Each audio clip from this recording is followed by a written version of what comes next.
Hi everyone, I'm Miss Veneman. I'm a social and emotional learning teacher in grades 3 through 6.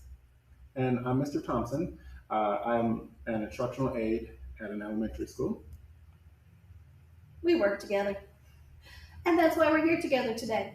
We wanted to talk to you about achieving goals and dreams because Mr. T, as we call him, is working on achieving his dreams, and it's a pretty amazing story.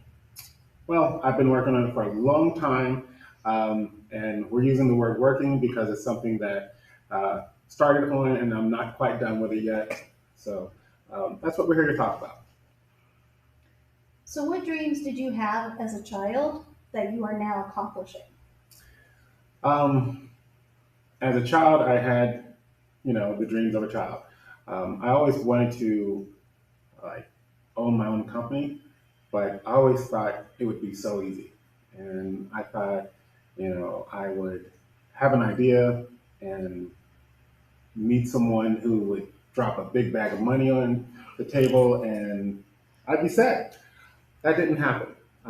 And so I'm struggling to achieve that goal. And I've been working for more than 20 years. But I finally reached a point where I have launched a tabletop role playing game. I've written my first novel, and so these are things that I've been working towards. And one of the things that I try to instill in children is that if you have a goal, you have to work towards it. And so that's one of the reasons that we're here talking today. Cool. So, when you were a kid, I know you said you wanted to be an entrepreneur and have your own business, but what kind of a business did you think it would be? What other goals and dreams did you have? Well, initially I thought, you know, I really loved reading a lot, and I loved fantasy. And so as I grew up, I just read just about everything I could. I loved science fiction, and so as I read a lot of books, one thing I noticed is that I couldn't find characters that looked like me, and so one of the things that I wanted was to own a company where I could produce products with people that looked like me, and that was more representative of people that I saw around me. And so that was one thing that I knew that I wanted to do.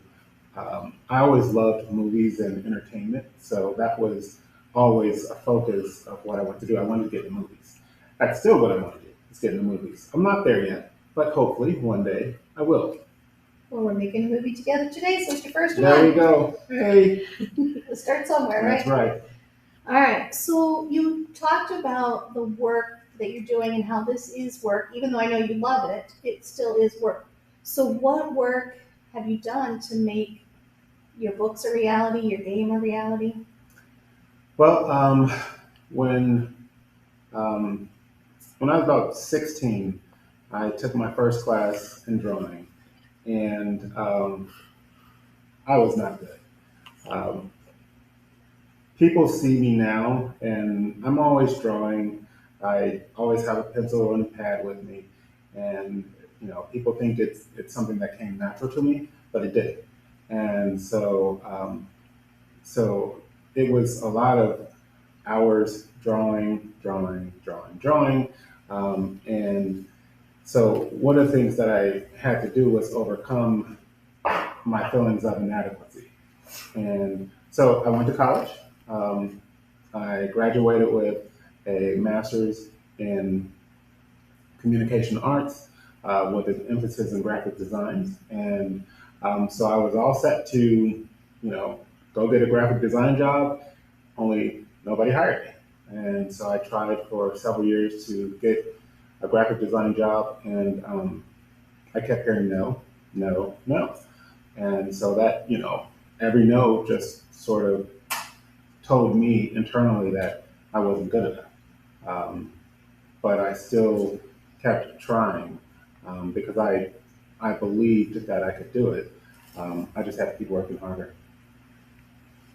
And I'm really sorry that you had that experience. because everyone who works here at school knows how amazing you are. So Thank I you. am glad that you persevered. Appreciate it. So, and all the kids that get to enjoy your game and your books are going to be grateful you persevered too. Thank you. So you mentioned in class one day about how your drawings were not good at first, and that you kept drawing and drawing. Yes. Um, what did you do next? So you kept drawing. Do you have some things you want to show us to show that trajectory Sure. of how long it took to? So I have tons of drawings. This is just a small sampling of some of the drawings that I have. Like this is like one set of drawings here, and as you guys may be able to see, initially when I started, I was just doing like mainly black and white drawings. Initially, that was all I felt that I was capable of. Then I graduated to start doing more color drawings. Um, then, as I felt more comfortable with that, I continued to branch out doing more monsters. But the idea is that after you do drawings, you have to do more drawings. And that's how I got better at drawing. The kids who see me drawing all the time, they say, Mr. T, can you teach me how to draw? And they think I can just, give them 2 or 3 words and then they can draw perfectly. And I say, yeah, I can teach you to draw. It's just going to take practice. And that's something that, you know, that I'm trying to help them understand that in everything you do, it's going to take work. And so that's something that I've learned through this process. And it's something that I'm continuing to learn, that every day I still have to continue to work at it.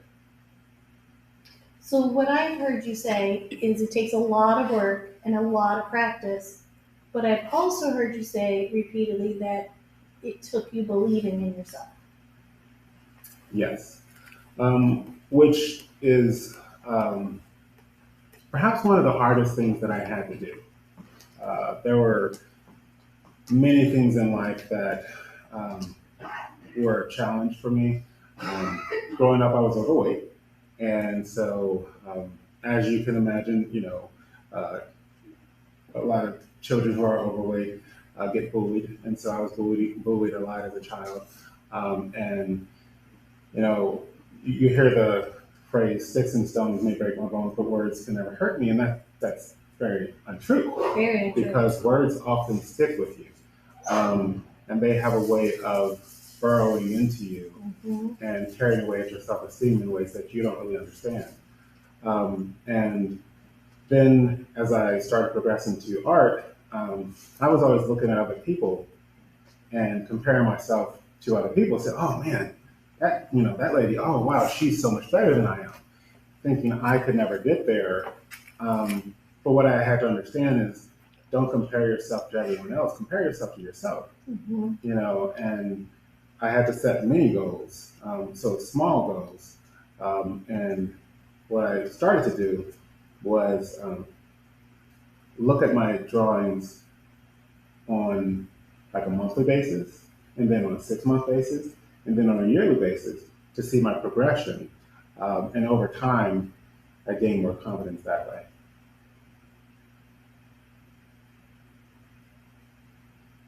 Any last minute advice for the kids before we go?